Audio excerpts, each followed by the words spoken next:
Hey folks, we're back with another episode of Three Men and an Anime. Woohoo! This is Peter Yay! Bowman, and as always, I'm joined by my good friend and co-host, Eric Carlson and Gav Leaf. How are you guys doing tonight, gentlemen? I'm doing all right. Everything's under snow and ice right now, but that's okay. I'm a frost giant. See, you actually get actual snow. We get like a mild dusting of powder, then rain, then slush, then whatever. Oh no, tomorrow's going to be all ice and slush, so it's going to suck getting to work tomorrow. But there's snow right now. So you No, are. It can't make its mind up what it wants to be over here. So you're currently a frost giant, no longer an orc, Eric, is what you're saying. Well, that's what my roommates call me because I don't like it when we put the heat over 50 degrees. Fair enough. Did you say over 50 degrees? Oh wait, you deal with freedom units, don't you? We deal with freedom units. You be there for a second, like 50. My thermostat only goes up to 25. Anywho, we are covering my most recent series selection tonight, and I had not decided what it was going to be when we started recorded last time, but I decided, not that long after. Well, actually, no, it took me a while to figure out what I wanted to do. I ended up settling on Restaurant to Another World because I decided I wanted just a comfy, laid-back show that wasn't going to annoy me. And I hate you for this, Peter. I am on a diet, and you show me this. There was some food in here that wouldn't be bad for your diet. Yeah, but it's the quantities. That's the problem. Fair enough. No one in this show ever orders one bowl, and neither would I. So we actually just watched food porn.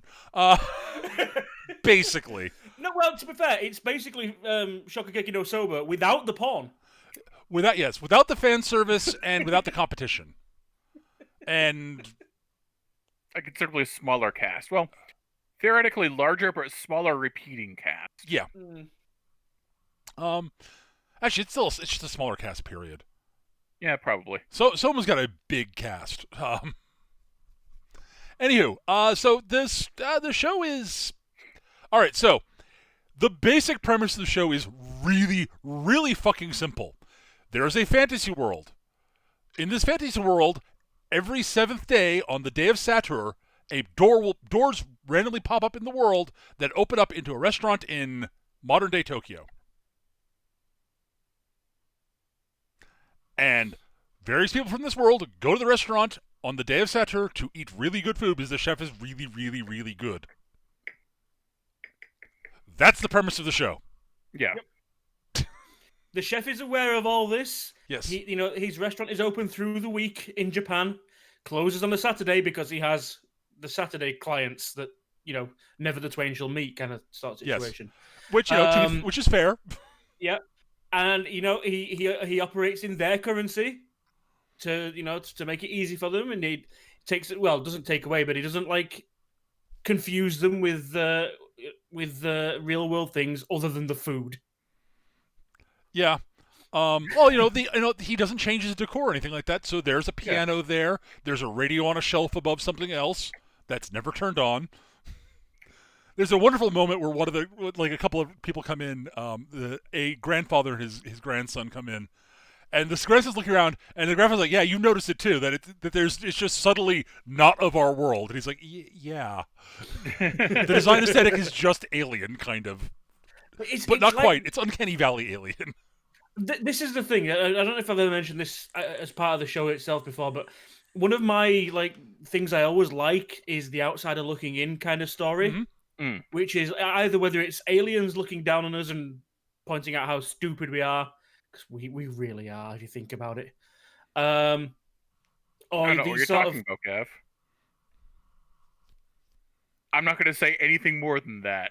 I have too many examples to mention. Yes. Or the fantasy primitive world looking on and and seeing all the things that we take for granted and pointing out, like these guys are blown away that they have glass decanters for the sauces. It's like, how the hell do you produce glass of that quality? Oh, the dwarf glassmaker who shows up. Yeah. And looks at the glass mugs they serve the beer in. It's just like, and his friend's like, "Yeah, isn't this really fairly plain mug?" And he's like, "Dude, getting glass this clear, this transparent, this even, this size, this perfectly put. Holy shit! This is amazing. I want to do something exactly like this. I don't know if I can. Yeah, he's like, But don't you deal with more like ornate stuff? yeah. Trust me, this is a lot harder than what I do. Well, like he basically implies, he says, that, well, yeah, wouldn't you like put more like patterns and filigree and all that kind of shit all over it? And he says, yeah. He implies it's like, yeah, I would, because otherwise it'd look ugly and plain glass the way that we blow it with impurities. This is fucking ridiculous. Like, the beer in the mug itself is decoration enough because the glass is that transparent. Like, what the fuck? Yeah. Oh my god. There are lots of little That was things. something I really appreciated, actually. What was seeing a craftsman look at a medieval craftsman look at contemporary work and going, "This is so far beyond us," in a way that a layman wouldn't be able to tell. Yeah. Well, it's like flip it round. It's like us going into like 400 years in the future and just like seeing all the shit they've come up with. It's fucking transparent aluminum. Yeah. Which I think people are actually working on right now. They are. Yeah.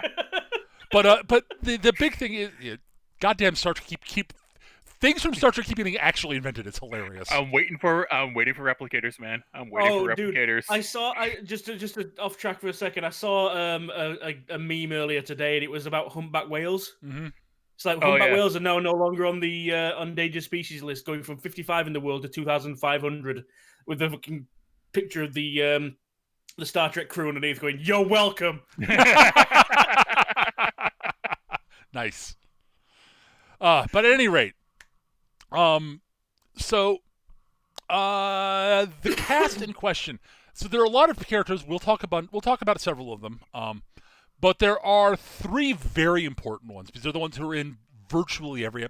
There are two that are in virtually every episode, and one that once that she shows up is in virtually every episode from then on. In fact, there are two that are in every episode, and one that's in every episode after about episode 6. Yeah, this would basically be the staff of the restaurant. That's the focal point of the story. Yep. There are, admittedly, there are the regulars that more than likely pop up in virtually every episode. Mm-hmm. It just in background shots or whatever else. But yeah, the three like the staff are the ones that the whole story revolves around. The main characters are Master. We don't never learn his character's actual name. He's the chef owner of the restaurant. He inherited the restaurant from his grandfather, who used to run it. It is a Western-themed restaurant in Japan. The only reference you might, the only thing you might take from it is that we know his surname is Yamagata because of his grandfather, but that is it. Yeah, but that's not even brought up in the anime. It's in the manga and in the light novels. But yeah, see, I was going to say I don't remember ever. It was not. Well, that's because I've got the wiki up. Yeah. Oh, okay. Also, he's we watched the Japanese because we didn't have access to the English version easily. But in English, he's voiced by Chris Sabat. So I kind of want to watch the dub of this at some point. Yeah, I kind of do. I'm looking at the voice talent now. Yeah. So he is a very, very pleasant, skilled chef who's just a generally good dude who runs a good restaurant and is incredibly good at cooking. Like, incredibly good at cooking. And you can tell he's a chef because he sleeps about 4 hours a night in a very sparse cupboard room upstairs. Yeah. Yep. He's constantly working. But it's also really clear I don't even think he makes a profit on Saturday. He just likes cooking food for this cast of characters that comes in. Yeah. Well, the implication is that the profit that he makes, there's one of the episodes where he trades a lot of the takings that he gets from the other world for supplies. It's mostly for food that it's versions of the food, similar stuff that is similar to stuff back here, but is slightly different, so that he can actually gauge the difference in flavor profiles between the ingredients in this world and our world, so you can make the rest make the food suit for this world's palates better. Yeah. Because that's the kind of chef he is. Yeah. They refer to something as there's one thing that pops up regularly. There's the Oriane, which are basically onions. Yeah, and there's also what do they call them? Cobbler's tubers. Cobbler's tubers. That's it. Yeah. Yeah. The one thing that's actually the same between the worlds are potatoes. It turns out. Yeah. because potatoes really are the perfect like subsistence crop. Pretty much, yeah. And there is rice that is virtually identical from what I can tell. Mm. But there's an equivalent of coffee in this world, we're not sure exactly how different it is.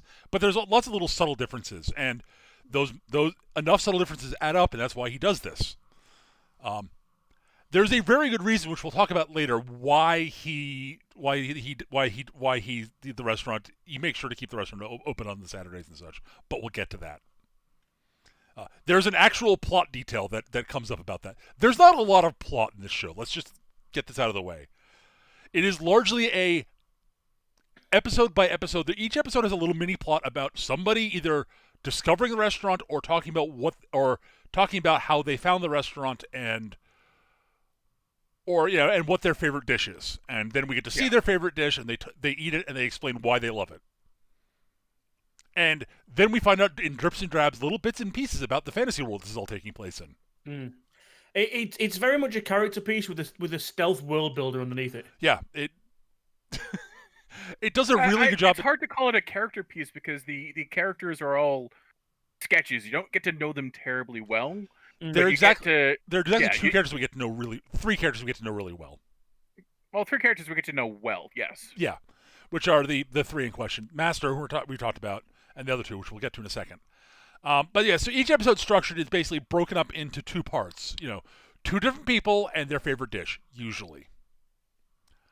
There are a couple exceptions where the entire episode's a little bit more loosely structured, like this series finale, or possibly season finale. There's talks that there's going to be a season 2, but the world happened. But yeah, human malware happened, so but at any rate, so that is the owner of that is the head chef. He's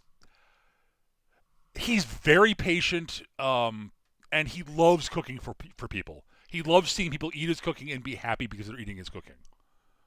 He gets a real kick out of that, which I think, which that's true for a lot of chefs. Not all, obviously, and it's very clear he's doing just fine back in Japan. Yeah. As the opening shot, you can see the restaurant; it is fucking packed. Mm. And yeah. So, basically, you see the opening shot there, and then it cuts to the shot of the fantasy world, and this young woman who is in the ruins outside a city, sleeping, barely covering herself with a very thin blanket in straw, nearly freezing, and eating what looks like maybe a raw potato.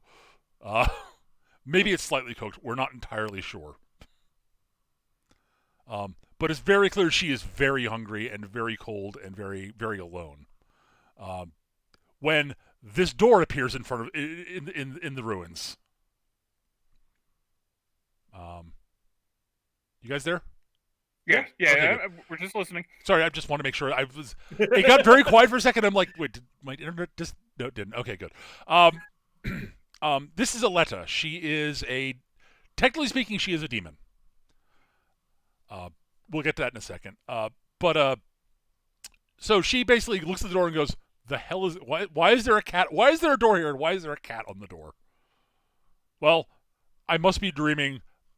I'll open the door. She goes in and is confronted with the interior of a modern Japanese restaurant. And she is very confused. But, she's wandering around going, well, I very clearly am dreaming. Because I've clearly walked into a wizard's laboratory, and that is strange. What is this? What is that smell? Oh, that smells coming from that pot, that metal pot there, and it smells fucking delicious. Oh, that looks really good. Well, it's clearly a dream, so it'd be okay if I taste it, right? Taste. Oh my god, it's so good. Nom nom nom nom nom nom. And then she falls asleep on the floor. Now, this is obviously the weird thing about this, because this is the only one where the door has appeared and it's been able to be opened that we know while the restaurant isn't open. Yep. Yeah. This door opens earlier than every other door. It opens before the restaurant would normally open. Mm. Something is going on. We're not entirely like it's never explained at all. But Gav's right. Like it's like the door knows she needs help, and she will get it here. Like so the chef comes out because it's very clear to open up like right as early as like right after he closed down on Friday night, basically.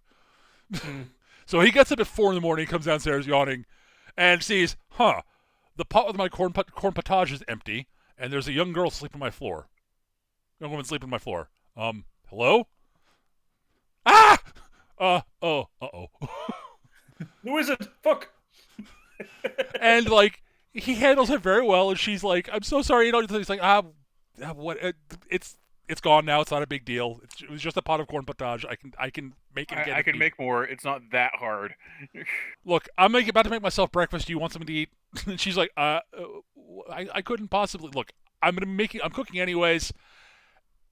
It's always nicer to eat with company at the table. Like, and it's no trouble for you to make. But I understand. Again, he likes cooking for people. So, it's almost like he owns a restaurant. Yeah, and it really isn't hard to make an extra portion of breakfast. Yeah. So she's like, well, I am starving and homeless. I am not going to actually say, if he's actually offering, I'm not going to say no. Yeah, I'm not going to turn down food. I'm not an idiot. So, and like, she gets up and her really adorable hat falls off. You see her two little goat horns growing out of her head. And we find out little bits that she's a demon, which basically Eric's right. It's like tieflings in D&D. Yeah, she's got demonic blood way back in her ancestry, and it manifested as the goat horns. Well, the gist of it is, again, this is me catching up with the wiki, but I think it was mentioned in the actual show.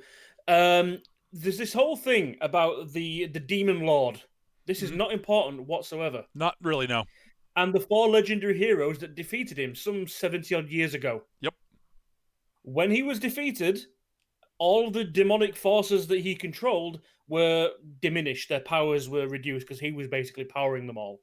And any future generations are not much more than human with just physical, attributes like the horns and that kind of thing. Yeah, every demon has some sort of mark of the blessing of the demon god. Yeah, it might be hooves or whatever else, but Aletta is literally, oh look, Moe girl with horns. Yeah, pretty much. Okay. She is an adorable young woman with cute goat horns. Like literally, that's it. She's like, she is no stronger or more powerful magic or anything like that than any other human girl. She just has horns, and is adorable. Yeah, she's a little cinnamon roll. Absolutely. Yeah. And so she talks about like how she's talking about like she's been traveling. She came to the imperial capital, found work at an inn, doing stuff. And one day she dropped a fork, bent over to pick it up, and her hat fell off, revealing she had demon horns. And there is some prejudice against the demons because of the war. So they fired her ass. And she had nowhere to stay and no money, so she ended up living out in the ruins. And so the chef's sitting here thinking, well, okay, I feel bad for this girl, and she seems really nice. And did she say she worked in a restaurant, basically? I really could use a hand. It's just me on Saturdays. So, hey, look, you used to work at a restaurant, tavern, right? Yeah. How'd you like to work here every Saturday? It's a long shift, but I'll pay you, let's say part-time student worker salary, said about 10,000 yen, so what, 10 silver pieces? For one day's work? Well, it's 14 hours. Okay. Yeah, she's like, how much? And I'll feed you 3 meals a day. You'll be coming in right at dawn, like right when the door shows up, like a little bit after that. Leave you time to get downstairs and wake up. Put it this way, it's impossible to spoil this show, but later in the season, she gets a steady job. Yep. And the full week's pay for that is half of what he's given her for one day. Yeah. And it's not a bad paying job. It's not. Part of it is she does get a roof over her head for that also. Yeah. Yeah, well, that's the thing, yeah. But it's like, yeah, she gets like a third of what he's given her for one day. She's just like, yes, please. And she's like, okay. And wait, I get three meals too. Their meals you're cooking. Well, they'll just be simple staff meals. the definition of a simple meal for you is totally different from what I'm used to. Is it more than a raw potato? So he basically says, okay, let's see, I've got okay, let's see, eyeballs and measurements here. Here's a uniform for you.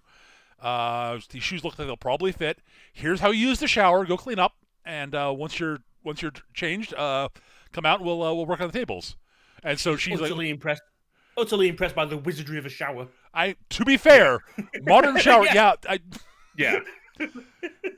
She's like, this is awesome. And she comes out. He's like, oh great, it looks like the uniform fit, the shoes fit comfortably. Oh, they're perfect size. Thank you, sir. Enough. Don't worry about the sir. Let's it's chef. Let's get to work. You clean that table, and they get all set up. And he asks her if she can read the language of the Eastern Continent because that's what the menu is written in, which is explained. Basically, he had a guest basically write the menu for him, or his grandfather did actually, because as I said, he inherited. Yeah. This show is not linear either. No. It bounces around. By the end of it, we're not even really sure how long Aletta's been working for him. It's been about a month. I think it's more than that. No, it's less. It's less than a month because it is meat day, and that happens once a month. I guess, but the door only opens once a week. Yep. So yeah, who knows? Yeah. That might not have happened at the same. Yeah, time gets a little wibbly wobbly. Let's leave it at that. It's because, like I say, in every episode, in quite a majority of times, you see that person's first time, and in the majority of times, Aletta's there. The first time, and whether it's all on the same day, whether they're all popping up on the same weekend, I don't know. It never really. Yeah. It never really. It's not important, but it never really. It varies. Like about half the time, it's their first time, and about half the time, it's not. About half the time, it's their first time, but it's much earlier. Like some people's first time is with Grandpa. That is the point. Yeah. And some of the time, it's literally there's nobody else working here other than than the chef. Looking at fried shrimp, Oh, that's the other thing is most of the guests get referred to as nicknames by their favorite dish because they all get kind of fixated on their favorite dish. Now, the chef knows all of them by name because of course he does. But they each refer to each other by what dish they eat, which is kind of adorable. And the really cool thing is that when you first see the guests, they're different species. A lot of them, they're mostly humans, but there's a lizard man and a lion dude. Later on, elves show up and some dwarves, fairies, form of pixies, yeah. Half elves. That's the most irritating elf that I've ever seen. Oh, she gets much better after the first part of her episode. After she eats a gigantic slice of humble pie. And loves it. We get a mermaid and harpies as well. Oh yes, that's right. Yep. Sirens, I suppose. Yeah, they are definitely sirens. Yeah. Oh, and one other thing, dragons. Oh yeah, the dragons. Yeah. Yep. So yeah, the third major character is Kuro. She's a dragon. One of the 6 elemental dragons. Fire, earth, water, wind, darkness, and light. She is darkness. Yeah. She's not darkness, per se. She is literally the incarnation of death. Yes. She's the dragon of death. She is the second most powerful of the ancient dragons. Red is the most powerful. I don't know if they actually come out and say that. Red certainly behaves like she's the most powerful. It's implied that she kind of is. I think Red is the most obviously powerful. I'll put it that way. Now, this doesn't happen until about halfway through the season, but again, you get that indication that the door appears to those who need it. Because Kuro, for the last few millennia, has been living on the moon. Because when the she's a moon races... death dragon. Yeah, I just want to point that out there. She's a death dragon that lives on the moon. Yeah. Because when the old races were young, kind of situation, the dragons fought fucking the old gods. Yeah, basically fucking like Darla Thotep for all intents and purposes. Yeah, basically. And after it was all done and the world started to settle itself down, she realized that her mere presence was killing the young races. So she's like, So she goes, fine, I'll live on the fucking moon. it's more, oh, fuck, I don't want to, like, it's like, if they were foes, I'd have no problem with this, but they're totally innocent. I probably should go somewhere where I won't just accidentally kill everybody just by sitting around. The moon, that'll be fine. Yeah.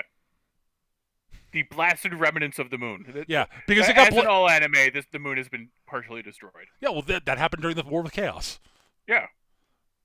And also, it's an anime, so the moon must be partially destroyed. And I mean, this has become a theme. I've noticed. When we say dragons as well, I mean they physically look like typical dragons, but they are elder beings of of some power. Like I say, she just goes to the moon. There's no problem with atmosphere or leaving getting out away from gravity or any bullshit like that, or breathing. She just lives on the moon. I'll put it this way: the blue dragon is worshipped as a literal god and is basically like grants their priests granting spells to people that pray to her. Yeah. They're basically gods.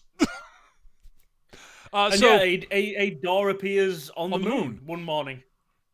So one point before we get to that is the most important character that we meet in the first episode, other than Master and Aletta, is Akka, the Red Dragon, who is the very last guest every Saturday. And because the door popped up in her treasure hoard, and she says, "Well, that's interesting. This is part of my hoard now. This is mine." Goes through and says, "Oh, it's a restaurant. Well, I'll see how this human food is. Okay, this human food's really good. I should now get 3 gallons of beef stew every Saturday. I'm totally down with this.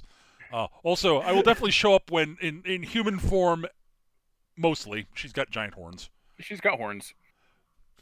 Yeah, she comes in fucking like lady in red, huge statuesque woman in a red dress, horns out of her head, flaming red hair. I really like her character design. I'll be honest. She's a good design. She's got great character design. I also want to point out that we meet her butler, who seems to be a Balrog. Yes. Yeah. She has a Balrog, literally wearing a butler's like tuxedo. It's great. Yeah. Which somehow isn't destroyed by his mane of flaming flames. Well, I mean, kind of lost track of that description there. Yeah, she comes in with the huge fucking pot that she took last week. Yep. Lays it down and gets a new one. Yeah. But yeah, so she notices, that Aletta's now working for this. Then she's like, something new has been added to my hoard. Well, time to go over there and cast a protection spell on her because I don't want anything in my treasure hurt. And anyone who knows anything knows if you hurt something that's part of my treasure, you are in fucking trouble. So Aletta now has the blessing of the red dragon. Yeah. It never really she's aware of it. It never really comes up as a thing, but it's a nice. If anything, it's a nice little into Red. Yes. It's a nice little reflection on her. It's because even though it's like she feels like she possesses her now and she's casting protection. It's not how she implies because when she literally leaves her nest, flies around the old world to where Aletta is, and casts a spell on her, and it's like, yes. You don't need to worry anymore. Now no one's going to mess with you. It's also implied that part of the reason that, nobody starts any trouble in the restaurant, there's a great bit at the very beginning where, big argument about what the best dish with rice is. This happens a lot. Yes. And it nearly comes to blows with everybody. And the chef sort of leads out the window and says, okay, look, any violence happens and I kick you out, I'm never cooking for you again. And they're all like, sorry. Okay. Sorry, boss. There's a slight implication that part of the reason no violence really ever happens there is partially because of res protection. Though almost nobody seems to aware. There's some sort of protective spell cast in the place to some degree. It seems to be my supposition is it's some sort of aggression short circuit subliminal message. Yeah. If it ever gets too close, you just are compelled to stop. Yeah. It's also more of a warning system for Red because when Kuro actually finds this door and enters in, Red knows. Yeah. And she makes a point to go and visit. But yeah, she comes in. Like, it's a great little scene because Kuro's shown up and gets to try out his new curry dish, which is a great scene. Yeah. And dear Lord, she eats a lot of curry, but fortunately, Who doesn't? Yeah, but she's eating on someone else's tab, and the dude's rich, so it's a great scene. To be fair, the guy who's offered to buy her this meal, he's a rich dude who tried chicken curry once and he fucking loves it. Therefore, he buys her chicken curry. He doesn't know what she is. Nope. Oh, and then this dark elf girl walked in, yeah, buck naked, and everyone's like, "Maybe you should put on some clothes." Oh, right, clothes. That's a thing. Yeah, because she looks at the door and is like, "Well, I'm too big to fit through it." Well, there are people in there. I guess I'll assume a humanoid form, elfy thing. Cool. I'll walk through. Okay, you're the very attractive, very naked elf girl there. Clothes? She's like, clothes? Oh, right, yeah. Oh yeah, that's a thing. She looks at a letter and basically just copies her outfit, but in black. Because of course. Yeah. But yeah, the dude that's buying her food is like, "Oh wow, you can really put it away, can't you? Another one," because he has no fucking clue. Yep. Yeah. The elderly wizard at the back of the room fucking absolutely does, and is currently shitting a brick.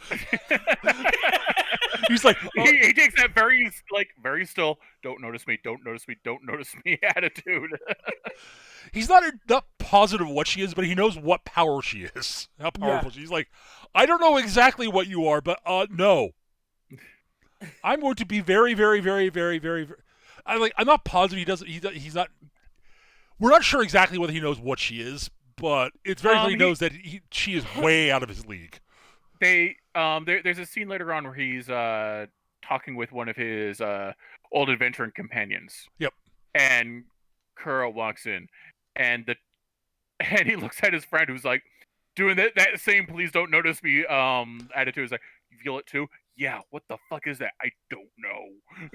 That's right. Yeah. The thing is, the guy in question, he's the utter total bombastic braggart of an adventurer. He's this, that, and the other, and he's cocky and arrogant, and he's like, "Yes, I can take on pretty much anything."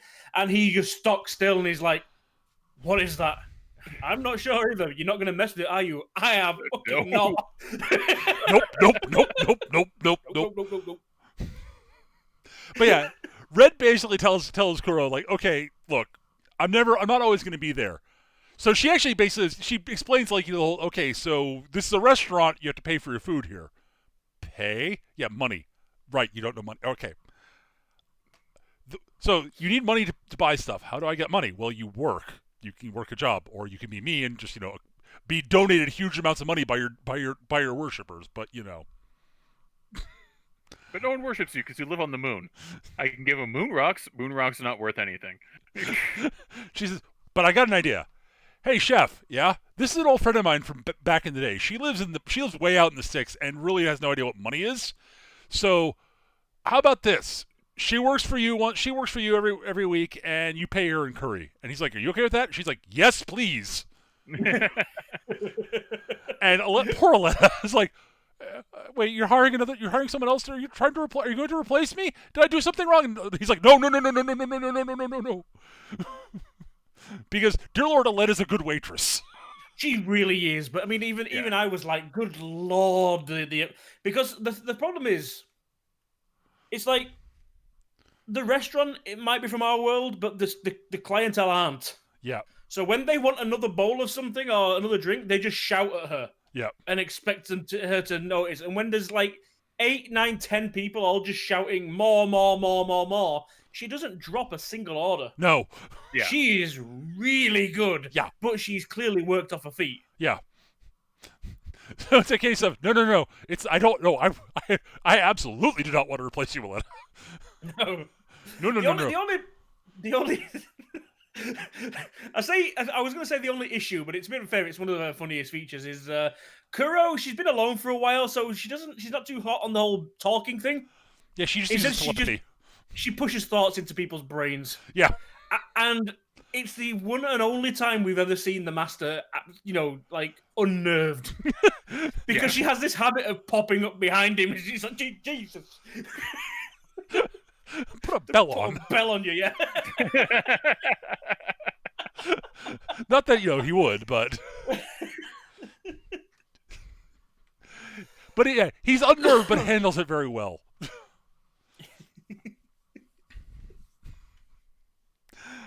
Oh my god! But yeah, so basically, like after Kuro's first shift, Red goes up to the moon and is like, "Okay, so how you like it there? Cool. Okay, so I can't always be there, and the clientele there can get kind of rowdy sometimes, and there are lots of dangerous things out there. So it'd be great. It's this place. I consider this place part of part of my treasure, and I'd really appreciate it if while you're working there, you help protect it because the owner and the other waitress are they're just humans. They're just people. They got nothing special going on. So if you could just run some subtle security for me, that'd be great. And honestly, I consider it a personal favor. Your power is way more subtle than mine is. I could blow it up, but that was kind of counterproductive. And Kuro's like, yeah, sure. Like the chef seems like protect the curry. That'll protect the curry. I'm on board. It's like at first it's like it'll protect the curry, and then you really get the feeling she comes to really like the two of them as friends because they're really nice people. And it's lonely on the moon. Yeah, she has people to talk to. Yeah, and you can actually see her character growth because by the end of it, she's not saying much, but she's actually speaking to them. Yeah, she starts actually vocalizing. And like there's a bit like of curry half the time. Yeah, there's a beautiful bit. There's a beautiful moment at the end of I think episode 11 when the day's ended and like they're all going home and like a letter basically says okay, see you, take care on your way home, be safe. And Kuro's sitting there like, yeah, that internal monologue, Yeah, she's like, I'm literally home the second I walk out that door. I live in an airless vacuum where nothing's there, and I can count the number of things that can injure me on one hand. In the known universe. So, but outwardly she says, "Oh, thank you," because she actually genuinely appreciates the kind-hearted, warm thought. Yeah, it's like, wow, it's like I didn't realize I would actually appreciate someone actually worrying about that sort of thing. That's really sweet. Thank you. And because again she's learning, she realizes that and she wishes it back. Yeah, because you actually are a fragile thing. You probably could do with a look. So yeah, but other than that, like, there's not a lot of plot. They're individual episodes. There's a bunch of world building. They talk about like different countries in the world and the different races and how different things work. Like the Lion Dudes episode, he was a bandit who got captured by the half elf we run into later, and who was raiding a bunch of places in the land of the Demon King, not the Demon God, the Demon King. And basically, so he committed a bunch of crimes there. So the half-elf Alexander turns him over. Basically says, well, I've captured you, so here, you and all your buddies, I'm dropping you off with the Demon Lord, who basically says, yep, and your crime is you get to be a gladiator in the pits. You are a gladiatorial slave. You can, if you win enough, you can earn money to buy your contract out. That'll pay your debt to society. And the Lion also sitting there going, well, they don't expect me to survive my first fight, let alone the 100 fights I'll need to win in order to pay my bills. Looks across the room. Ah, fuck! I'm fighting a manticore. Well, that sucks. God, I'm hungry. Door.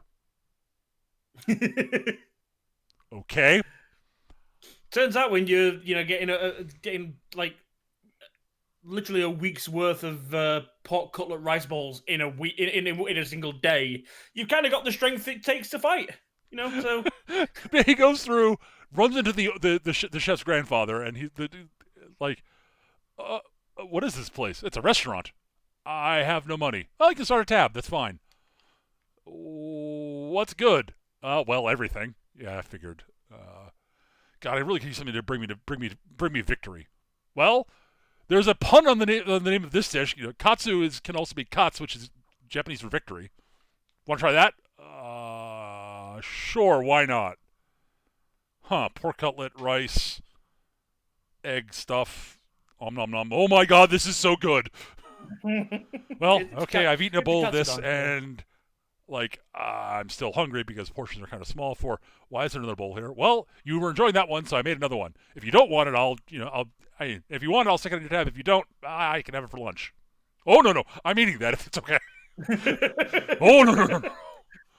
15 bowls later. Yeah. So yeah, I will definitely pay off my tab if I survive the gladiatorial fight. Okay, cool. There's a great bit he's made. The previous owner is like, they said, I won't ask you about the money, and basically sort of as he's leaving, sort of jokes about, yeah, make sure you bring money next time. Like, we're gonna hassle the money. They look at each other, bust out laughing, and the dude walks out the door. Did I say that? Oh. The chef's grandfather is definitely more jovial than the current chef. Like, he seems like a bundle of laughs. I love him. I really like Chef. He's a great dude, but he's not as funny as his grandpa was, apparently. Lionel actually wins his fight. He kicks the Manticore's ass, actually. But that's the sort of thing that happens. Like, oh God, I'm running from this fortress. I'm going from this fortress, being attacked by these moth monsters, back to my kingdom to report about it so that we can save the fortress. And my horse has died mid-route. Fuck. Okay, well, I guess I'm running. I didn't bring any food. That was really stupid of me. That was dumb of me. Okay, well, I'm about to pass out in front of this ruined cottage. Why is there a door there? Why is there a really well-made door with a cat on it? Well, fuck it. I'm going to go through. I'll go through, and if there's anybody inside, as a knight of the kingdom, I can demand, a place to stay and some food. Ha-ha! The fuck is this place? You must be a citizen of the kingdom. I demand food. Okay, just put the sword down. I'll cook for you. What? This is a restaurant. In the middle of no... okay. What? Can you read the language of the Eastern Continent? Yeah, here's a menu. Menu? What? But... Why is there water and why is there ice in the water? What the fuck? And lemon. Huh. Wait, you serve shrimp out in the middle of... Okay, I'll try this shrimp. It looks like the stuff I call shrimp from back home, which I haven't had in like years, and oh my god, this is so good, what the hell? Okay, great. I've eaten the food, I'll be able to get to the thing. Oh god, I have no money. Okay, chef. Yeah? I unfortunately have no money, so what I'm going to do is you can keep my cool sword as collateral, and I promise I'll be back to pay you back as soon as I get to the kingdom. So I'll talk to you later. Wait, don't go yet. The door's only here every 7 days. Oh dear. I now have a sword in my possession. Fuck. Apparently he's near this kingdom thing. Hey, you, Tatsuguro. Yeah? You're currently hanging around the Eastern Kingdom, right? The Western Kingdom, right? Yeah. So there's this knight dude who came by, left the sword here. Could you, find a way to bring it back to him? I'd appreciate it. Yeah, sure. Shit like this happens all the time. It's great. It is cool when you spot these characters all mixing outside of the restaurant as well, and all the way that they all intertwine and all that kind of stuff. Mm-hmm. Yeah, like one of the early characters we run into, Sarah Gold, who's a treasure hunter. She's the one who ends up hiring Aletta back in their world as basically housekeeper. So because she's a treasure hunter and an adventurer, she's fucking rich. She comes from a rich family to begin with, but yeah. The implication is that her family's fortune started through treasure hunting and adventuring, and has expanded due to being a trade family. It's just that every now and then someone in the family gets the adventuring bug, and Sarah has the adventuring bug. But yeah, the implication, the thing with it is, the weird thing, it's not even that set up. It's like a letter saying, she's really excited because she's got a job interview basically in the real world for when she's not at the restaurant. And she goes, and Sarah opens the door, and she goes, oh, it's you. Yeah, you're hired. So here's the pay. There's a room in the back that it's all yours. You can use the kitchen, all this stuff. Wait, I get a place to stay? Yep, the bathroom's right down there. Bathroom? Oh my god. Yeah. But it's like the thing with it is as well is even if there was, because even Sarah was a little bit wary when she spotted that Aletta was a demon. Yep. But the fact that she's had been there all that time, got to know, she's seen how good she's worked. That all that discrimination, all that kind of it is just completely gone by the time this comes. Yeah, it's like, yeah, okay, you can work for me. Absolutely, we meet Sarah's younger awesome. sister. We meet Sarah's younger sister, and she's like, "Why did she hire a demon girl?" Oh. It's like, because you don't fucking know, that's why. And like after about a minute and a half of talking with Aletta, she's like, "Oh, because she's a giant cinnamon roll. Got it. Yeah. Okay, I understand now. What are these cookie things? Oh my god, these are so good. Where did you get these? They were a gift. Can you get them? Can you get more? Well, yeah, probably. Okay, here's my monthly allowance. It's a gold coin. What the fuck? Buy me some cookies. Just bring me the change. Okay. Comes back. Here are 2 giant tins and like 90 silver change. Yeah, that's a thing. So Aletta becomes Sarah's sister's cookie dealer. And Sarah's sister is like, dude, you're eating cookies with me. Twist my arm, no. Hey Sarah, you want a cookie? You want some cookies? Well, wait, those came from where the restaurant's from. Yes, I do. Oddly enough, those cookies were actually introduced as a gift from a local bakery. Yeah, so technically, she's the only one that's eaten something that isn't from the restaurant. Yep. Yes, it's the bakery up on the 3rd floor. Flying Puppy, I think, is the name of the place. Something stupid like that. Yeah. Well, it's the Western restaurant in Nicoya, so it's a cat restaurant with a puppy bakery upstairs. Puppy bakery up top, yeah. Yeah, basically he bought them because he has a deal with the bakery that he can get stuff at cost. At warehouse cost. Like yeah. So it's like okay, yeah. So he bought it as a gift for Letta when she got a new job, and he's like, yeah, here, it's a congratulations gift. Thank you. I saw you really like the cookies in the staff room, so aren't these expensive? Well, they're pricey, but I get them I get them cheap. So yeah, I mean, consider it this way. If like you said there, if she's taking, I can't remember the exact cost, but if 2 tins cost 10 gold, that's literally for Aletta to buy one would literally be half her wage from the restaurant. So they're not cheap. No, but Sarah's family are very rich, so yeah.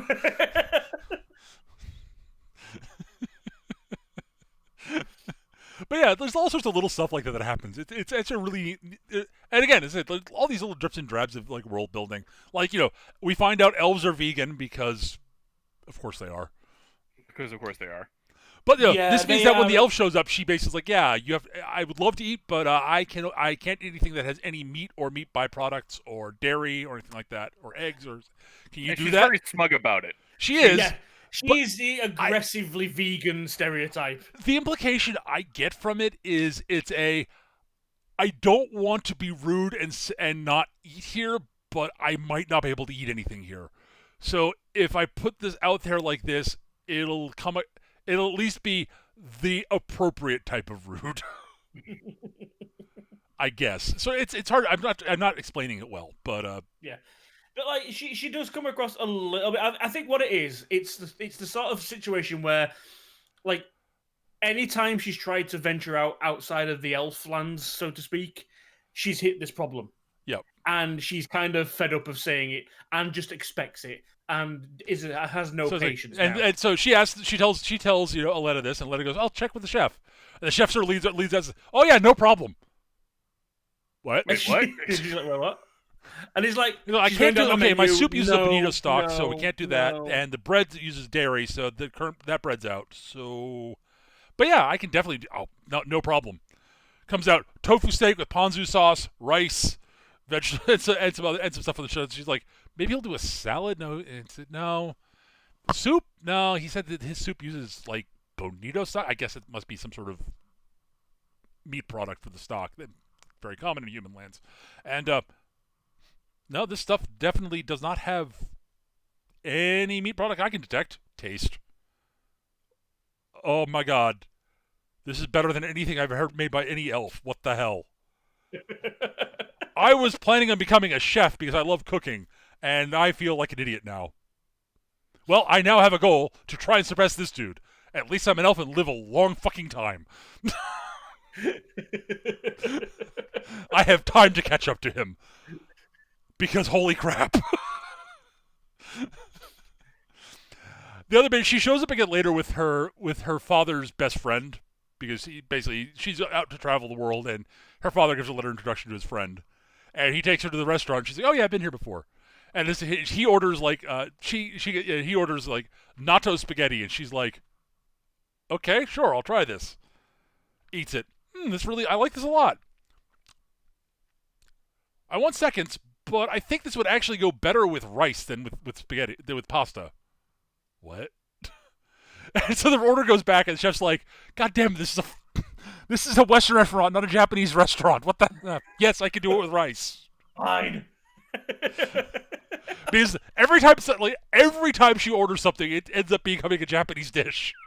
And he's like, "Gah! Yeah, fine."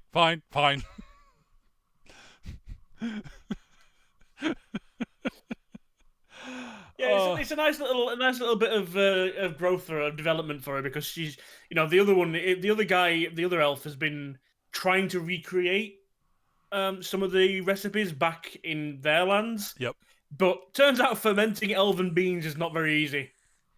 To get to make natto or he got basically tofu. miso, so He got miso, yeah, by accident. He says yes, he kind of just happened. So still not bad. But he's impressed with her that she figured out that the rice would go better with it because it's supposed to. And he's like, yeah, okay, we've got something to work with here. But yeah, she is very archetypical vegan elf. Yeah. But she at least does, as I said, eats a giant slice of humble pie, and she enjoys it. They play on it a little bit as well with a couple of half elves that pop in. Oh yeah, the first half elf who pops in orders custard a la mode, and Aletta's like, "The fuck? I thought elves couldn't eat dairy." Oh, that's a half elf. Oh. Okay. What does that mean? Well, they don't live quite as long as elves, and they have a lot of things. They got a lot of the passions that humans do. Also, they get a lot of magical power. Lots of it. A lot of it. Oh. Yeah, she's like one of the most powerful wizards in the world, and she's like 20. Yeah. She's like the great sage Artorias' pupil, and he's like, yeah, she's really good. She's invented refrigeration. Yeah.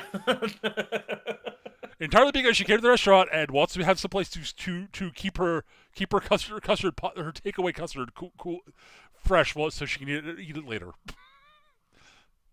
And sure, of course, she'll share it around to other people, after she gets a working prototype for herself, because Because obviously. Yeah. She's actually a really cool character. I would love to know more about her than we do. The characters we know outside of the main cast, we know a fair bit about Artorias, who's one of the four great heroes, archwizard, etc. Someone who understands why you do not mess with Kuro, and lover of pork cutlet and beer. Yeah.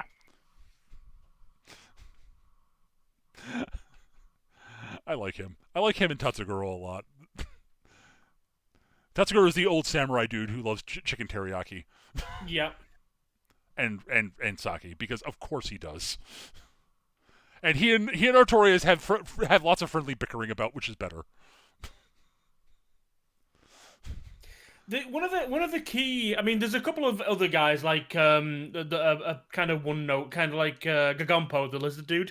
I love Gagompo is one of the best half episodes in the show. Yeah. Because you find out a lot about lizardman culture and stuff. It's neat. It's like, wow, that's cool. Yeah. So it turns out with him, the lizardmen culture have found this door and decided it's some sort of godly portal to worship. And they have a tournament once a week to find out who's going to be the champion. Well, it's a tournament every year for that. A year or whatever it is. Yeah. To see who's going to go through it and say the magic words and provide food for the clan. Go through and come back with 3 party omelet plates. Yeah, the magic words are 3 party omelet plates and a large omelet for three party omelets to go and 1 large omelet, please. And here's a bag full of these metal coin things that we have basically no use for, but because gold and silver are stupid metals. Listen, all this stuff is good for is being shiny and working with electronics. But we're a medieval society. I have no idea what electronics are, and we don't care about shiny. So here, No, they care about shiny. It's just there are other things that are shiny that they like better, and are like, yeah, like these rocks are that are cool and shiny and are prettier than that stupid gold thing. See the shiny rock? See all these cool like little patterns and shit in it? That's much better than gold. Gold is stupid. Like, yeah, iron. Iron is good. That's a good metal. Bronze you can do stuff with. You'll get like little scenes of him in the background every now and again. He's not really doing anything other than eating his omelet. And looking very, very happy. Very happy. He is a very happy lizard. You can look when you have a snapping turtle head. He's not the most expressive individual, shall we say. It's all in his eyes. It's all in his eyes. Yeah. Yes. But like I said, you get a couple of other one-noters, which again start to build out the world, but also still intertwine. Like we mentioned the chicken curry guy from earlier that was that popped up in the same episode as Kuro. Turns out he was like a naval commodore or something, an admiral that got shipwrecked, and the door appeared on his island that he was shipwrecked on. So at the very least, he could pop in and have a meal. He still had money. He got washed ashore with money, so fuck. Yeah. But so he spent 20 years stuck in this island, counting down every 7 days when he could go and have a real meal, as opposed to chimera meat or harpy eggs or whatever else he manages. Whatever monster he managed to kill, because he's on an island of monsters. Yeah. Then he kicks their asses every. And it turns out that he actually got a reputation, and the island is known as the Chimera Killer's Island. And we find out this because we meet a bunch of a pair of sirens. Typical, like terribly irritating. Terribly irritating, but they're the mythological. They look young. They're bird features. They act very flighty. They're very immature and capricious and playful, but they murder you the second they look at you. But yeah, they're always warned never to go near the island, and for whatever reason they do. They fly around and then they find the door. Well, the one of them basically says, "Well, maybe the chimera. It's been a long time since we've heard that he showed up there. He's human. Maybe he's old and dead." And she's right about half of that. Yeah, he's old and he's been rescued at this point. They do find his diary. Well, not a diary, but he leaves a note there in his cave for anybody else that manages to find it, and it explains to them about the restaurant and the door appearing once every 7 days and all that kind of stuff. And so they wait around and fly around, and the door appears and like, oh, it was real. Okay, well, let's try this. They go in. Kuro nearly kills them because. Well, to be fair, they go in. And they place an order, and he's like, "Okay." Well, they don't play. They basically go in and they like sort of they say, okay, cool. Take a seat wherever you want, and we'll I'll be right back to take your order. Okay, cool. Oh, what's this thing? Oh, it's a musical instrument, the piano. Sing with me. They start singing and the enchanting song, and Kuro's not affected. Is like, the fuck? Ah, hell, sirens. Yeah, the master and Aletta are just like. The brains are rolling into the back of their heads, Yeah. So Kuro's like terrible song. Like there is no attempt to make them sound good. They're basically just screaming la la la while pounding on the keys. It's hilarious how bad it is actually. And that's the point. Kuro basically walks up behind and puts his hand on each of the mouths and is like, okay, shut up, stop. If you ever sing here again, I will kill you. Now let's all have a good time, huh? I like it. She's slightly subtler than that. If you want to eat here and go home alive, stop singing. But as they're eating, the door opens again, and chicken curry guy comes in, and they're like wary of a human, but he sits down, just starts, and the master starts talking to him. He just refers to him as Alphonse, which is what he signed the letter, and the male siren is like, "Oh shit!" I don't think that he's male. I think he's just wearing pants. According to the wiki, he's male. Is he? Okay. Yeah. I get the inflection that they're a pair. Well, they clearly share a grandma, but other than that, Yeah, I mean, they keep referencing making a nest together, so I just kind of put Yeah, that together. But, yeah. way. I don't know. Either way, like I say, he cottons They are on apparently a mated pair of juvenile sirens. right. He cottons on the guy is possibly the Chimera killer, but decides not to say anything just in case. Well, his girl is not the brightest. Yeah. She really isn't. He's not a lot brighter than she is, but he is slightly.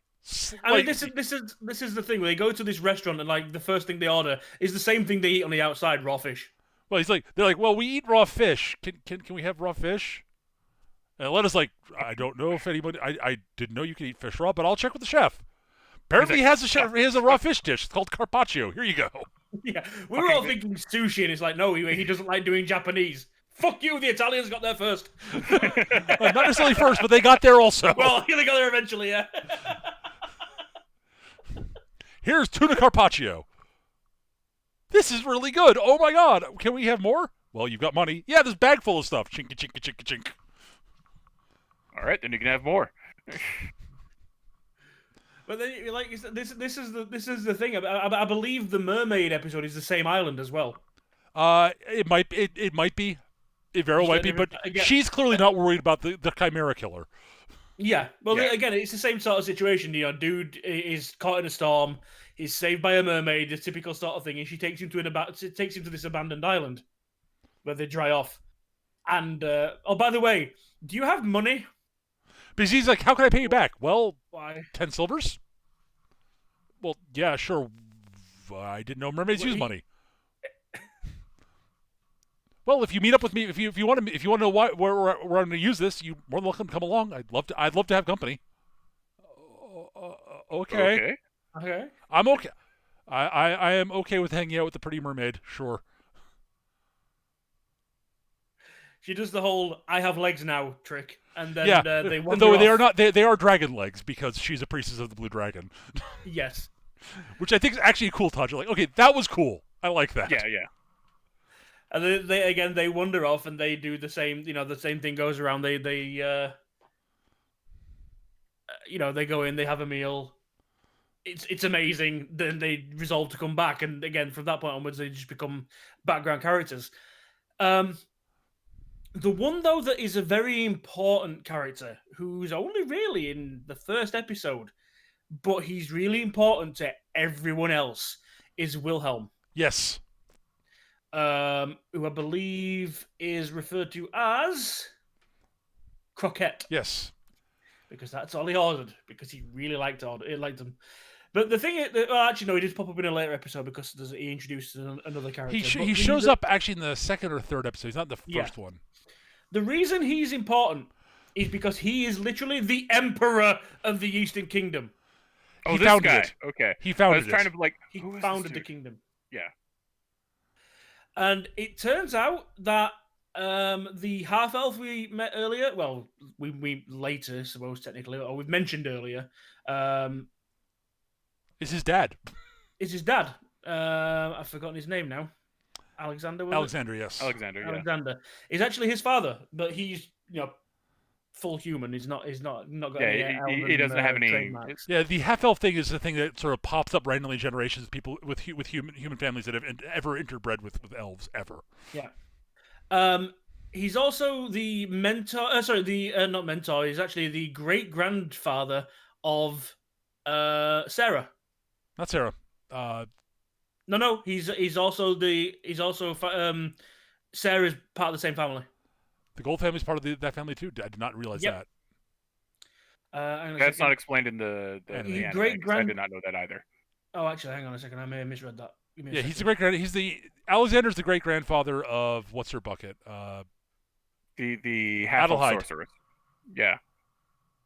You're right. Yes. Sorry. Yes, you're correct. The princess. Yes. It was William. She was looking for William, not Wilhelm. Yes. William Gold, her grandpa. William Gold. Yeah, her other. Wilhelm is, either way. Yes. So Wilhelm was is Princess Adelaide's grandpa. Yeah.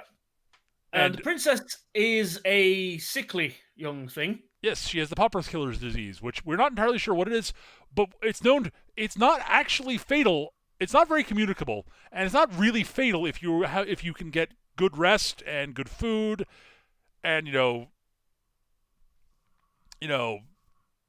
it's as long as you have good clean air, clean food, and such.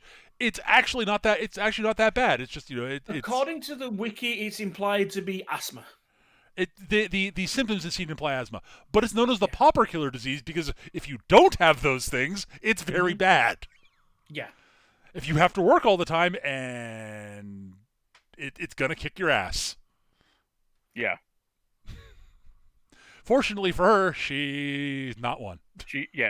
Fortunately for her, she's very wealthy. Yes, she is literally a princess, and seems like a very nice young lady. Yeah. And she inherits the door basically from her grandpa. Yeah. Because unfortunately he dies shortly after the third episode, and in the first episode he's one of the four that Artorias knew him. Well, he's not one of the four because is he not? No, I thought he was. No, he's not one of the four. The four are Artorias, the priest dude. No, not the heroes. I mean the guys in the restaurant. Oh, he's not in the restaurant either. Oh yeah. Is he not? No, the people in the restaurant are Artorias, Tatsuguro, what's his bucket? Alphonse, Gagampo, and Lionel. Yeah. I could have sworn one of them was arguing about cutlets. Nope. Well, cutlets, yes, not croquettes. Yeah. Okay. Artorias likes chicken cutlet. Like pork cutlet, sorry. But yeah, no. Wilhelm only shows up in flashbacks. He's been dead for a little while, as far as I can tell. We never see him while he's actually still alive. Okay. Well, we do, but not he's not contemporary. The only time we do is when the first time he takes Adelheid there. Adelheid, yeah. But yeah, he's he's not he's sort of a background sort of narrative character, but he connects a lot of dots in various places, which is kind of neat. Yeah. But yeah, he liked croquettes, and his dad decides to try croquettes there to sort of honor his son's memory because But there is, I mean, sorry, he's not as important as I thought. Now that I messed up the name. Anyway. It's all right. Don't worry about it. I think the other interesting one, the one that actually I kind of thought that they'd do a little bit more with back in their world, an elderly man with his grandson coming. Oh yeah, yes. And this was clever, but like I said, I thought they'd have done more with it because they go in and it turns out they're head of basically a pasta empire in the business empire in the world, and the grandfather takes his grandson into this door that appears in the basement of one of the factories of the head office, and he's like, "Oh, this is a quaint little restaurant, but it doesn't, like this is the one Peter said earlier. He's like, it doesn't quite feel of our world. Why is it so weird?" He says, "Don't worry about that. Just take a seat." And he's looking around, and he's the one that notices the glass decanters for the sauce and the salt and pepper and all that kind of stuff. He's like, "What is this?" And starts talking to the master, and he says, "Okay, yeah, we'll order this. We'll order pasta. Sure, why not?" And they're eating spaghetti, and I think it's just spaghetti bolognese. And it's like, and the grandson's trying it. It's like, huh. This, I mean, we've been producing pasta for many years. This is pretty good, though. Wait, what's this flavor? And he's like, there's this kind of tangy, sweet flavor in there. How have they done this, and we haven't been able to? And the grandson is not quite twigged on that he knows it's a bit weird, but he's not quite twigged on, but he's not quite in his own world yet. And then it just suddenly dawns on him. He's like, wait, they're not copying us, are they? He flips the menu. He's like, wait, I know all these dishes. These are our, but the grandpa's like, yep, I copied from them. But I came here, tried the food, really liked it, decided I want to try to have this back in my world, back where we are.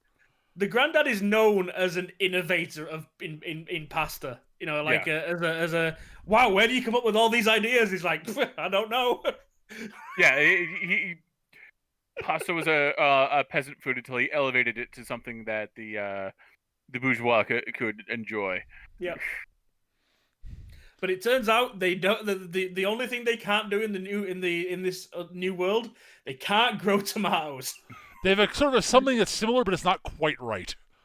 That's what I'm saying. The grandson is like, it kind of tastes like this, but it's so much better. It's like, yeah, we're still trying.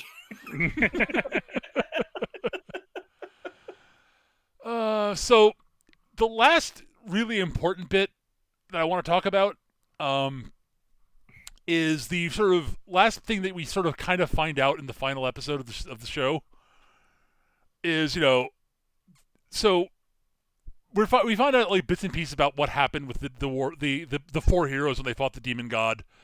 And there were four of them. There was the priest, whose name escapes me, Artorias, Alexander, and the great hero, what's her name? Crap. Yomu. Yomi. Yomi, sorry, yeah. Yeah, the great hero Yomi, who was apparently like, there's a scene where flashback with Alexander where she basically sort of Riley saying that she was created to fight the demon god. Yeah, they go through all those. Like the priest was a master of the healing arts.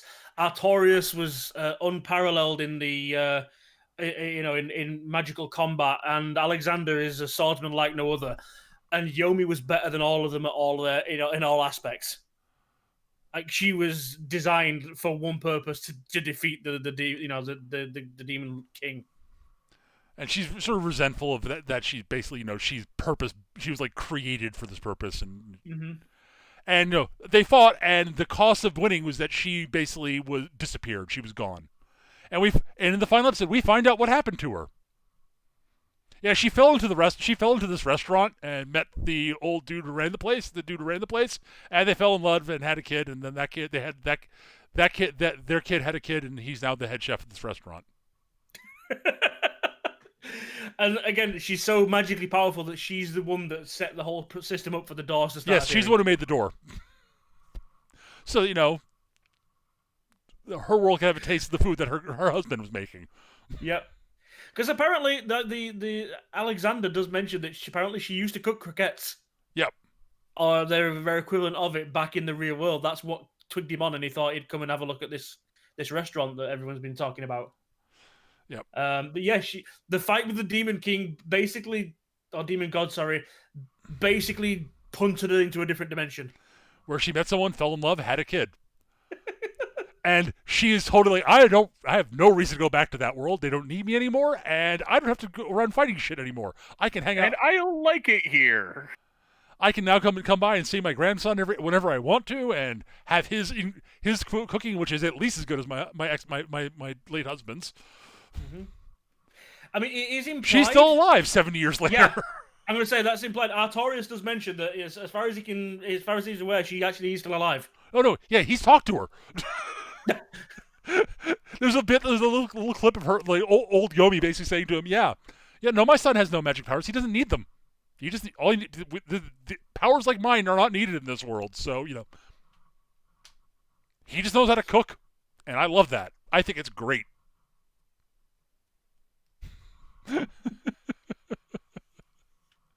I would dearly love to see like Grandma Yomi show up in the show at some point. Yeah. I would, as Gav said, he would love to see her walk up behind Alexander and thwap her with her purse. Yes. Where have you been? Took you long enough to come by and visit, didn't it? But I thought you were dead. You could have asked. Why didn't you? How long did it take you to come see Artorias? He'd have told you I was still alive.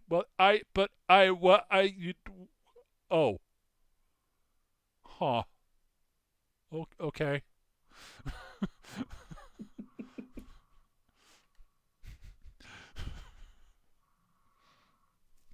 She also might be one of the people who might not actually be intimidated, who would know what Kuro is and not be intimidated.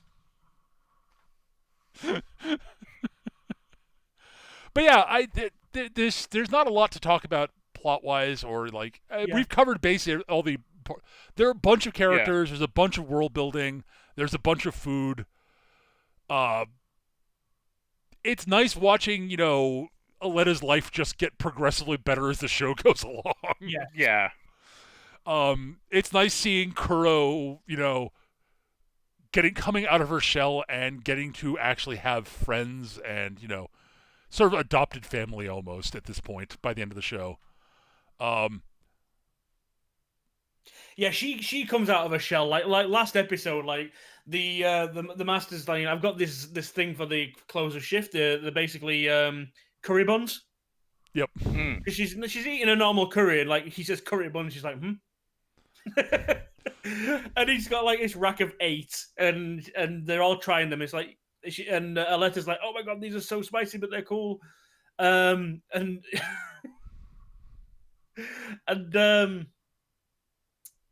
Kuro's like, okay, well, I'll try some. Yeah, I like these. They're not quite as good as chicken curry, but I do like them. They're okay. Would be a shame if I just didn't have another one and just let everyone else eat them.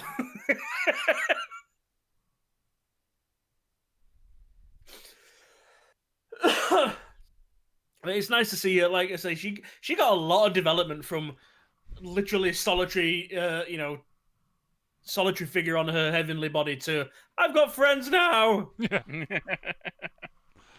Yeah. So yeah, that's Restaurant to Another World, basically. I mean, yeah, pretty much. I mean, I haven't had a lot to say here because it's very well animated. I'll say that. Yeah, it is. It's well animated. It's but I just they're like every now and then, they'll have a little action scene, and you're like, oh yeah, that's kind of cool. Yeah. Like there's a scene where for like 30 seconds of Sarah fighting some goblins. Yeah. I think the phrase "this is not an Eric show" comes to mind. Well, it's not in my wheelhouse. So I just don't have a lot to say about it. Yeah. It's like it's a comfy food show with some anime characters, and yeah, I enjoyed it. I probably wouldn't watch it on my own, but I think that's the thing that we came away with. Like the one word to describe this is comfy. It is, absolutely. But yeah, so Eric, how'd you enjoy watching a slice of life show? Well, I mean, it okay.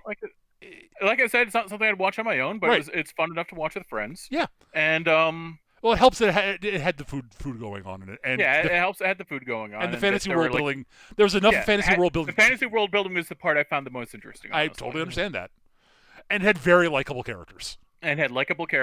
Some of whom were not at all human, which I appreciate. Yes. Like, there's a lizard man, there's a cat dude who is not the dumb anime cat person, the dumb cat ears and nothing else. No, he's a giant fucking lion monster. I appreciate this. I like both styles of cat people, but I it's nice seeing that for a change.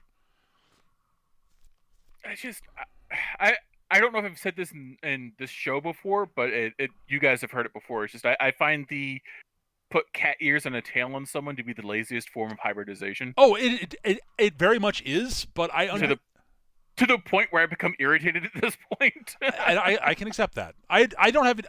As I said, I find both ways of handling it to be can be interesting, but it definitely is at default the fast and easy way to do it. I agree. Yeah. I mean, it's not. I mean, just to tangent off, I suppose, but I mean, it's not even the same as like characters from back in the day, like Aisha Clan, because you can very tell she has cat-like features. She is a anthropomorphized cat. Yeah. She's not wearing a fucking eared headband. Yeah. It's a pebby. To be honest, the only problem I've got with that whole shit is if you're gonna choose one style for one gender, stick to this style for the other gender too. Yes, I will agree with you completely. I absolutely agree with you. Yes, if you're gonna have sexy humanoid cat girls, then have sexy humanoid cat guys too. Yes. Go. I can't remember the name of it. There's that one high school anime. Oh god, join the Pax Satan Academy or something like that. Yeah, all the girls are just headband wearing, tail belt cat girls or animal girls of that variety, and all the dudes are actual animals in school uniforms, including one of the teachers who's a fucking Tyrannosaurus Rex. The teacher eats a student as punishment. He's a full-on 30-foot tall T-Rex in a suit.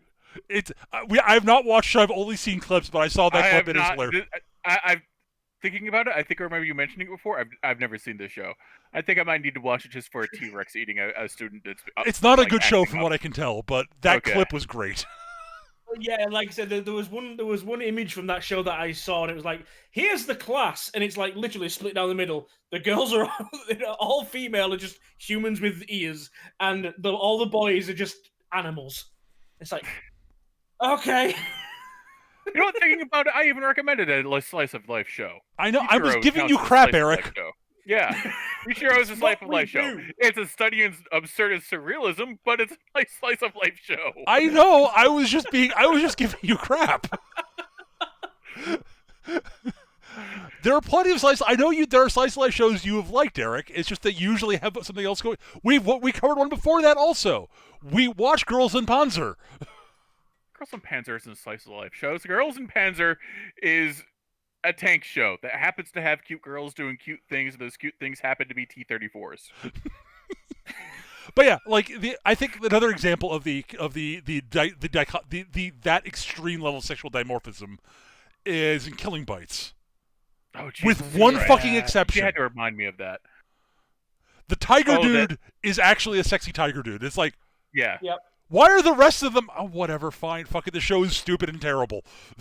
It really is. But I will say, I think probably the pinnacle of cat-human hybridization is probably the Char from Guild Wars. Cause they're up to, they're on the list. They're very cool. I agree. But at any rate, I would definitely say, this is we should probably get into final thoughts actually. Yeah. So Eric, then Gav, then me. You first, Eric. Oh, I'm sorry. Complete misfire on the brain there. Sorry. It's all right. Zoot skipped a groove again.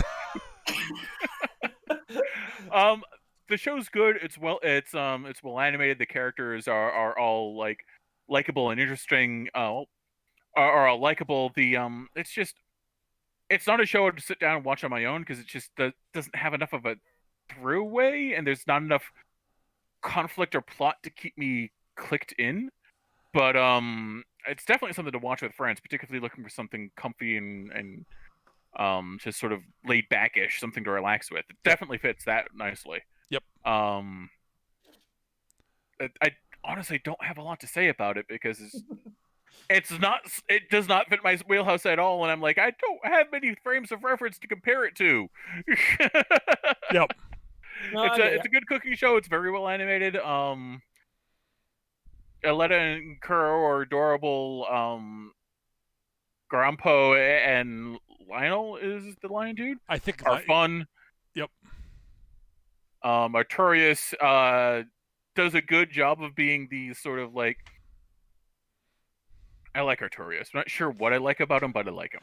He's just a good sort of crotchety old wizard that's more likable than he seems.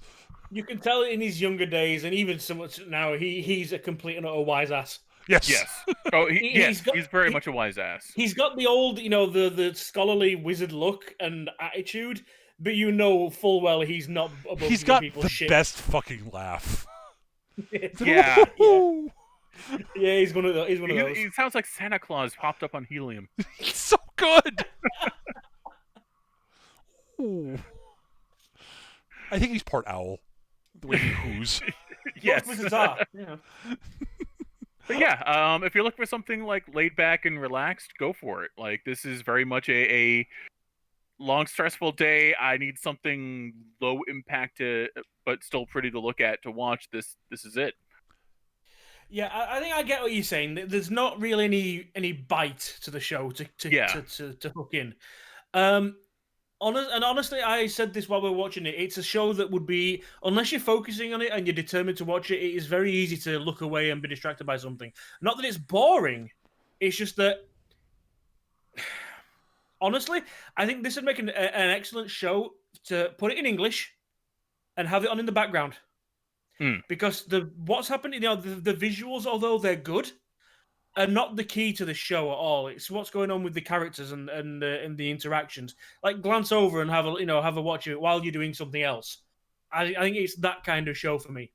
Mhm. Like the only drawback is when you're watching it with subs, you've got to keep an eye on what's going on to catch the character stuff. You've got to watch it. This would be a show that I would very, very much recommend watching it in the dub. Not to say that it's a bad show. It isn't. It's good. I like it. It's just like Eric says. There's no hook other than I like watching characters, discover things.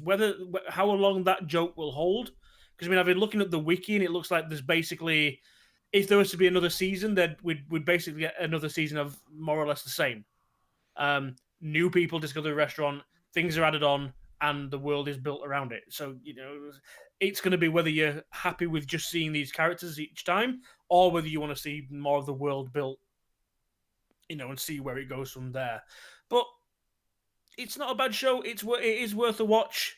As Eric says, I probably wouldn't have gone through it all on my own. But yeah, I enjoyed it. As I was just looking through the wiki, Eric.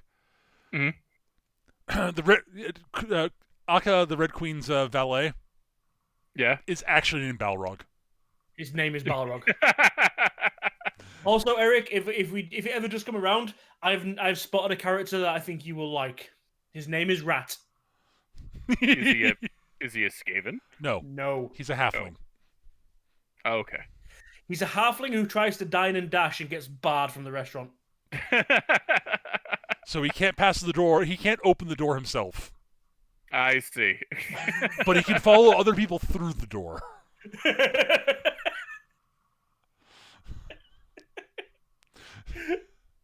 He introduces a pair of ogres to the restaurant after he was captured by them so they wouldn't eat him. I like that, actually. But yeah, I really, really enjoyed this show. I am much more fond of this show than Eric and Gav are. Not that they're not fond of it. It's just that it ticks a lot of boxes for me. I love the world building a lot. As someone who's done a lot of world building for the various D&D and such games over the years, seeing world building happening in front of me is something I personally find enthralling. So I get why that's not for everybody, but it is very much for me. And I just love the characters. And as Eric and Gav said, it's just a comfy show. I mean, this really is sort of like a big down comforter wrapped around you on a cold day with a mug of hot cocoa of a TV show. And yeah, when you say when you put it that way, yeah, it is a really good example. If you are, for example, a D&D game master or anything like that, it is a really good example of how to build your world without sitting your players down and just explaining everything to them. Yeah. Give them drips and drabs and let them piece it all together. Discover stuff as they go along. Yeah. Yep. Oh yeah, no, this is I freely admit there's a game world I've been working on and off for a couple of years now that is not at all it was totally inspired by this show. This show basically got me going, wow, I would love to run a game with that restaurant as sort of like a central part of the story. Like, not necessarily like a restaurant in another world, but like an interdimensional restaurant that's like connected to a bunch of different places, a tavern. So like your classic your D&D tavern where the adventurers meet up and get adventures, except that it's like connected all over the world and it's like neutral ground for everybody. And it's just like somewhere weird. I've decided I actually know where it is in my game world, and let's just say that the other inspiration for that restaurant is from Douglas Adams. Yeah. And if you can think of the only restaurant in Douglas Adams books, you get an idea where I'm going. Because you've got Thor there, you've got the talking meat. Mm-hmm. It won't be exactly that, but it's a combination of the two. But yeah, no, I really like the show. The music's great too. What there is of it, it's just the sound design is actually very nice and subtle, which I approve of, because it's got to be. Yeah, that's something I noticed, but I didn't mention. It's got great sound design. And Aletta and Kuro are fucking adorable. Like, I adore them both. Yeah. The only thing missing from this show for me, to be honest, really, keeping with its own thing, is for Aletta to accidentally get locked outside in the human world. Because it would blow her mind. Although we did discuss she'd instantly become an idol and be massively successful, so, you know. I mean, have you looked at her? She's goddamn adorable. Yeah. They installed a TV in the restaurant just to fuck with people. So yeah, that's Restaurant to Another World. I'd say we all recommend it as a, this is honestly one of those shows that you really can just like watch one episode a week. Yeah. Just like a half hour of just unwinding it's good for that. Mm. But yeah, I'd say we all definitely do think it's good, and it is definitely worth checking out. It might not be your cup of tea, but it's definitely worth checking out. I don't want to give the impression that I didn't like the show. I did.